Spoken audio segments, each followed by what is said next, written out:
always, because when you turn them on, especially the older Haas equipment, they're on full 100% rapid. So if you make a mistake, it's going to happen really fast. So always turn the Haas's down a bit, okay? All right, so I'm going to assume we don't have any tool set at all. We have our chuck jaws adjusted for 1-inch bar on this guy. Going to go ahead and pull us out 2 inches, okay? Could be a saw cut. You know, these things are kind of a little bit inconsistent, so we want to make sure we take a nice spacing cut when we set up, okay? Let's see here. So setting up. So here is the tool geometry offset page in the Haas. Tool geometry is the setup of your tools. If you did have offset geometry here, I'm going to just put some numbers in real quick. I put a couple numbers in there real quick. Actually, it would never work because they're positive numbers. But just like the Haas mills, how you can zero the entire tool table, you can do the same thing on the lathe. So if I press X, Y, or Z origin, zero all yes, it would completely zero my tool table. Okay? So if I want to clear out all my offsets, that's a quick way on the Haas. Okay, it works on any Haas. Alright, the Haas lathe, I do have to set my RPM in order for the spindle to turn on. Okay? You always want to do this because even if the machine is on, you don't want it to come in at a rate, you know, you don't want it on at 3,000 RPM when you're doing the setup. So you're going to make sure you're at a certain rate. So we're going to go ahead. Someone's got in their S500 M3, but is that good enough? How come? Am I turning on at 500 service speed or am I turning on at 500 RPM? That's RPM. I don't know. Is it? Well, we don't specify service speed until the RPM is good. The lathe? Whatever is modal. G96, it's going to go G96. Make sure you tell it. Be specific. There, S500 G97 M3. Now I know for a fact I'm turning it on at 500 RPM. Okay? So, we did not do the door hold override on this machine yet. So the Haas will require me to close the door, execute the command. I can, on most older Haas's, I can run this spindle at 500 RPM with the door open. Usually it will cut you down to that. So if I had it on faster and open the door, it would actually slow down. Okay. All right. So we're going to go ahead and start by setting tool 1, tool 2, and then we'll do our cutoff tools. Okay. We have other tools in the turret for the advanced class. We don't need to touch those. We're not using them, so they won't even get in our way. So, first step in the setup. I'm going to handle up tool 1 close to the part. Now when you're setting tools, typically you're always setting your Z-axis first on the lathe.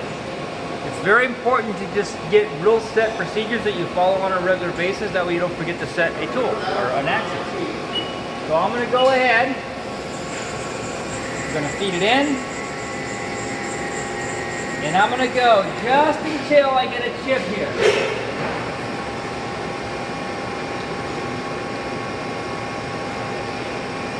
I barely touched the face of that part. Now what I'm going to do is change it to the x-axis.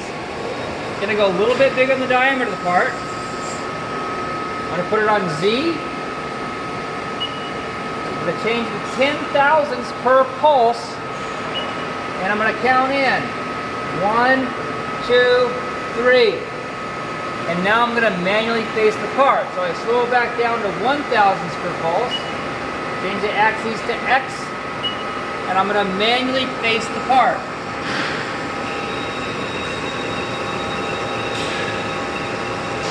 Now tool 1, the roughing tool, is the only tool that I'm going to take 30 thousandths off on. Okay? Because as I pulled it out to this stop here, there's always a little bit of an inconsistency, right? Sometimes it doesn't pull out far enough. Maybe your stock had a saw cut on it you want to get rid of. We're going to face it off with the rough tool, tool number 1. This defines the Z0 finish on the part. This is like the Master Z face now. Every tool is going to set exactly to this face. Okay? So the only time you ever take the 30 thousandths like I'm doing is when you want to have a rough tool face the bar. And face off a cutoff tool or some other sort of finish. Alright, so I just faced it. This is going to be the Z0 position for this tool. So I'm going to go over here to my offset page. Make sure I'm on tool geometry. Okay? I'm going to go ahead and move the cursor over to the Z position. And I'm going to say Z face measure. And the Haas will record the actual position I am from machine 0 to the spot that I'm at. Okay? Now the Haas actually does not require you to move to the correct, the cursor over the highlighted area, but a FanX control will. So we might as well just try to develop good habits and do that now. Okay?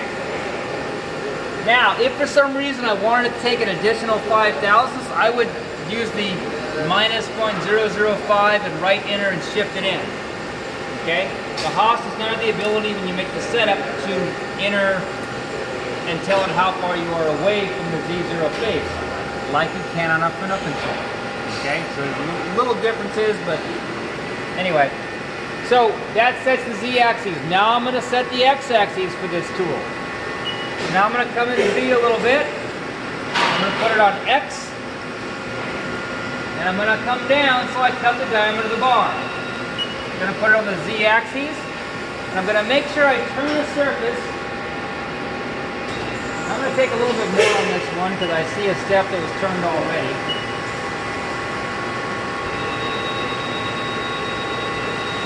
I'm going to turn enough of the bar that I can measure with a micrometer. Now, as I turn it and I back it off, it's extremely important I only back it off in the Z-axis.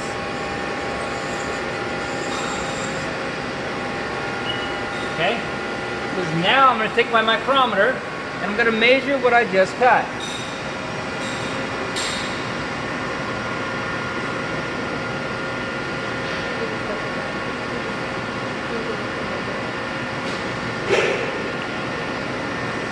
Okay, I got a diameter of 900 and about 72 thousandths. Okay? What the machine knows is how far it is away from machine 0. Okay, it knows that by the encoders on the motors and when you moved it and positioned it. Okay? So when I recorded that first position for Z, it simply was recording the number the motor was at for the encoder. For the X-axis, I start here, and I press X diameter measure to start off with. What this is going to do is transfer the current position it is at into the offset table. And then notice it's asking you to enter the diameter. It's saying, okay, what diameter did you just cut or touch off on? You don't have to cut it if you touch off on a known diameter. Okay, 972, right? So we're going to hit cancel, cancel, cancel and back it up. We're going to enter 972 and now we're going to press the right enter, and what the Haas is going to do is take that 972 and make it more of a minus value by 972, which in effect transfers the setup position of the tool from the outside of the bar to the center line of the bar, which is precisely where you want to set it, right? So we've now successfully set tool 1. Okay? So now we're going to set tool 2. So we're going to make sure we go to the handle mode, back off to a nice safe index position. I'm going to say turn it forward. It says wrong mode, so it means I got to go to MDI. I'm going to turn my spindle back on. You can set this with the spindle turned off. I'll show you that on the cutoff tool. I'll do this one with it turned on. Typically when you are setting, like this is a finish tool. On a finish tool, I almost always want to cut the part, because I want to get the most precise setting I can get, okay? Sometimes this is where it's handy to have a little bit of deicke. A Sharpie is handy because you can take your Sharpie marker and I have one in the classroom, but not here. Nope, I don't. Do you want me to go grab you some Dicom? Yeah, it's okay. You can actually put a little mark on it and go until you just take off the ink because we barely want to touch his face because we've already established the Z0 face. So I'm going to go ahead and touch it. I'm going to go just until I see it chip.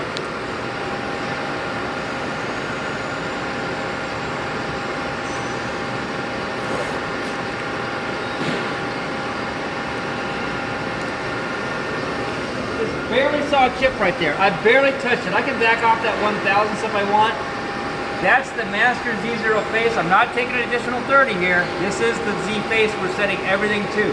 It's very important to pick a point that all the tools are set to consistently. That's how we can keep things consistently set up. So now I'm going to go back to my offset table. I'm going to put it on the Z value for tool 2 and I'm going to say Z face measure. That's it. That tool's set.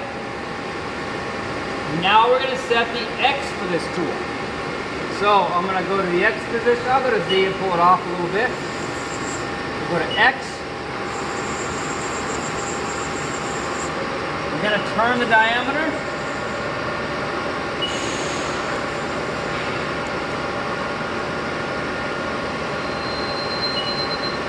For a finish tool, I'm always going to recommend you turn the part. If you can't turn it for whatever reason, you can touch off with a piece of paper if you want. I'm going to show you that on the part off tool. I back it off only in Z. Give myself room to get in there with a micrometer. Stop the spindle. Measure what we got.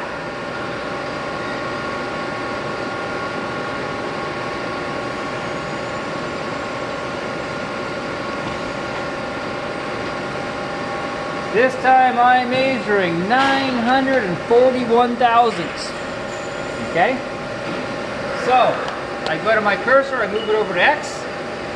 Again, you don't have to do this on the Haas, but again, but enough you will. But don't. You want to always try to establish good habits. So I'm going to press X diameter measure. It's going to transfer the exact machine 0 position. Is going to pop right into there. See, minus 9104. And then you're going to enter what you just measured, 941. And we're going to say right enter, and it's going to incrementally shift it down to find the center line. Okay? So now, we'll set the third tool with a piece of paper in case some of you guys want to try that. You can set the part off tool while it's running as well. That's normally what I would do, but I see a lot of guys want to touch off the paper, so I guess I might as well show you how to do that. Alright, so let's index to the cutoff tool. I'll move backwards.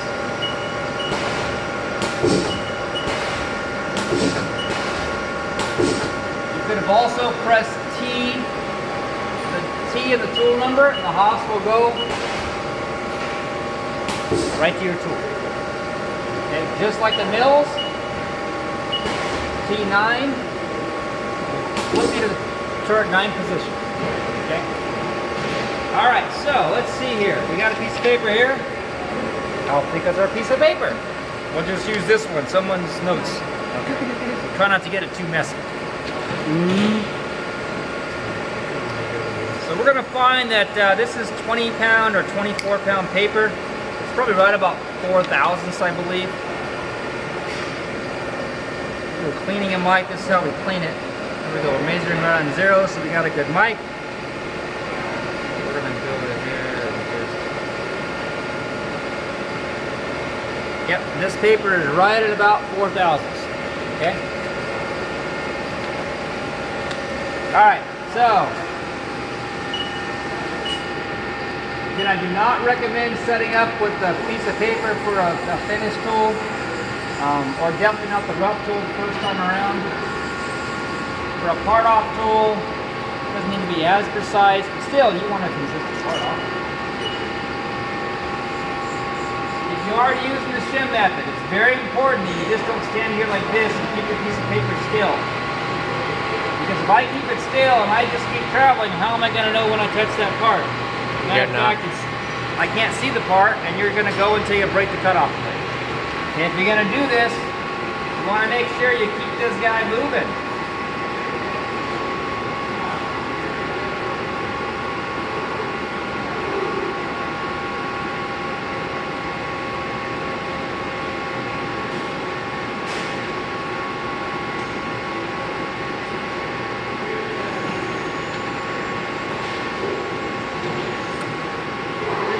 right there, we're 4 thousandths away. So what I do is I go to the offset page. This time on a FANUC control, you'd have to move down to the right tool number. Now with the Haas, I'm going to say Z-face major. But in reality, how far am I away from the finished face? 4 thousandths. On the Haas, if you want to make up for that 4 thousandths, you do an incremental shift, minus 0.004 right enter. And it should add an additional 4 thousandths to that Z value. Okay, making up the paper.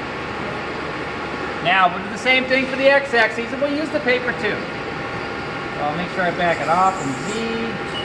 And notice I always move slowly first, and then I go fast. I went fast, but I went slow first. And I've done this a long time, but trust me, I can tell you from plenty of experience, I don't care how many years you've done this, you're never immune to making a mistake. Okay?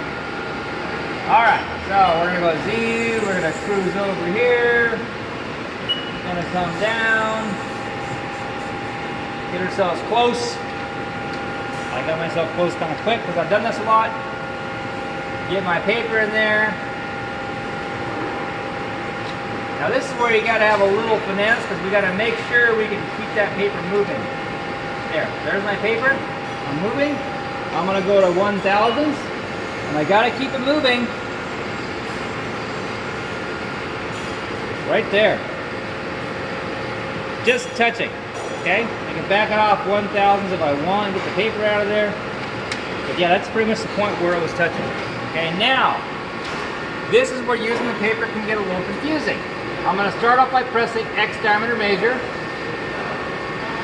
And it's going to record the position it's at. But I have to take into effect 2 different things. Number 1, my last measurement was 941, right? How thick was the paper? 4 thousandths. Okay?